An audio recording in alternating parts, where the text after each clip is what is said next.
8 বছরের শিশু কন্যা, নাম তার আসিয়া। পবিত্র রমজানের কারণে স্কুল ছুটিতে গিয়েছে বোনের বাড়িতে বেড়াতে। সে কি জানতো সেখানে তার জন্য কয়েকটা শয়তানের বাচ্চা অপেক্ষা করতেছে। বড় ভাই সমতুল্য দুলাভাই, বাপ সমতুল্য বোনের শ্বশুর, তাদের কাছে এই মেয়েটা দর্শনের শিকার হলো। একজন বাবার কাছে একজন মেয়ে, একজন ভাইয়ের কাছে একজন বোন। যদি তাদের নিরাপত্তা না থাকে তাহলে আমাদের দেশের শিশু মেয়েরা আর কোথায় গিয়ে দাঁড়াবে? যারা এই নিষ্ঠুর জঘন্য কাজ করলো তাদেরকে কি আপনারা থানা দিয়েছেন? থানা দিয়ে তাদেরকে কি করবেন?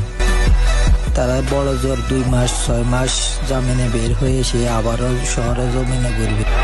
দর্শনকারীদের কোনো সাজা নেই, জরিমানা নেই, জেল নেই। তাদেরকে একটাই শাস্তি, রাস্তা ফেলো আর দর থেকে কল্লা আলাদা করে ফেলো। এমন শাস্তি 10 জনকে প্রদান করো। দেখবে এরপর থেকে যারা দর্শন করতে যাবে অন্তত হাঁটু কাঁপবে।